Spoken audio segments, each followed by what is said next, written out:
Hi Ridley, this is How Philip you calling doing? from Switzerland. Hi. Ah, okay. Is How you that doing? Switzerland outside the window, or is that a picture? Is that a monitor? To be honest, it's a monitor. Ah. Yeah.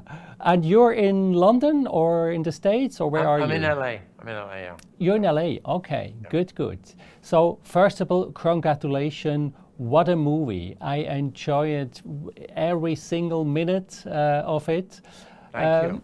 What fascinated you about the story of the Gucci assassination? You know, I tend to be, I'm a very random chooser in material. People say, what is your plan? Well, they try and put a plan to what one does. Isn't it funny how people try and, lionize it into there is no plan. My answer is there is no plan. I will tend to go for what is interesting at that time or at that moment. And the moment on the Gucci story came and went 6 or 7 times over the last 20 years because my wife, who's a producer, was carrying it as one of her favorite pieces to do. But we never managed to get the script right.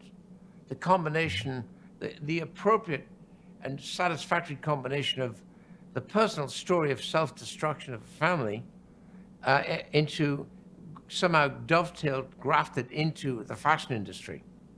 In a funny kind of way, in broad strokes, it kind of touches on the Medici or the Borgias, right? Which are 14th, 15th century families of complete self-destruction. Is it greed? Was it greed? I don't think necessarily, but they certainly didn't see eye to eye, and it brought about a disaster on them. So the Gucci thing, funny kind of way, became a 15th century piece told in the 21st century. I found that very interesting. And of course, we do see it more and more today. There's successful TV shows called Succession and such things like that, where you're seeing the person who made the company trying to pass the company on to his offspring, and it's normally unsuccessful. So that is always a fascinating study. We came across a writer who was Italian. And ironically, his mother was in fashion. We didn't go there for that reason.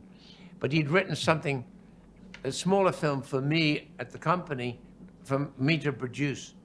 It was very good and somehow excellently succinct on the characterization, very modern.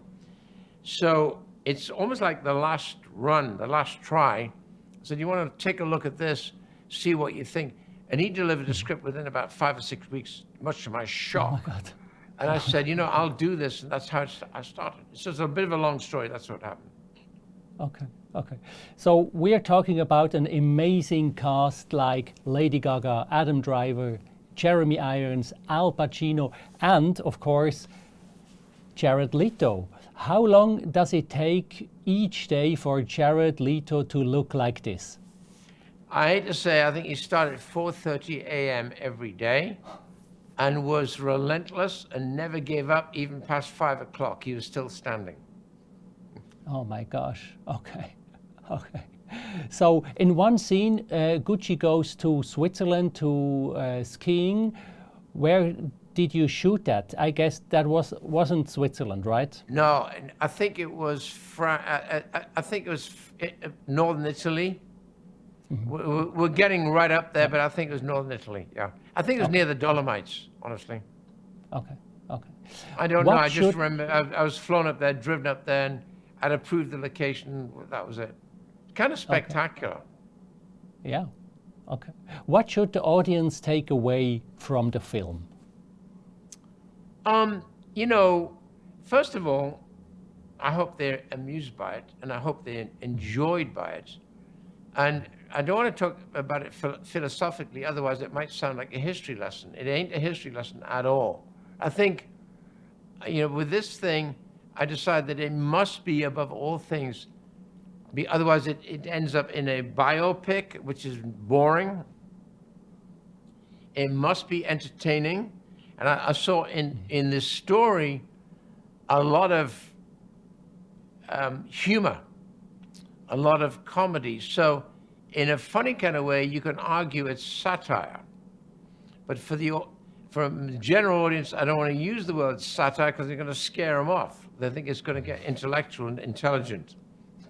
I think we've got it all. I think I nailed it all. Well, the actors, you know, the biggest thing, one of the most important things from any director's standpoint is you better cast it right. And I'm pretty good at casting. So I thought very long and hard about who, what, why, and when. And because I had the material, I dared to venture out. And of course, I waited for Stefania or Lady Gaga because she was very busy at the time. So I waited for her to read it. Because I figured that she not only physically represents the physicality of Patricia Gucci, but also she showed her hand last year or 2 years ago in A Star Is Born. So I knew I was on the right track. I must go to her first before I go to anywhere else. So that's how it began. Adam Driver, you know, I was having a great time with Adam Driver doing a film only within the last 20 months called The Last Duel.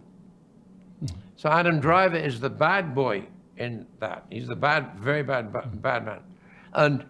And it was so much, it was so interesting and so, you know, listen, it's great to work with the great actors, right? And so you can really fly. And so I asked Adam one day, I think he was getting into armor.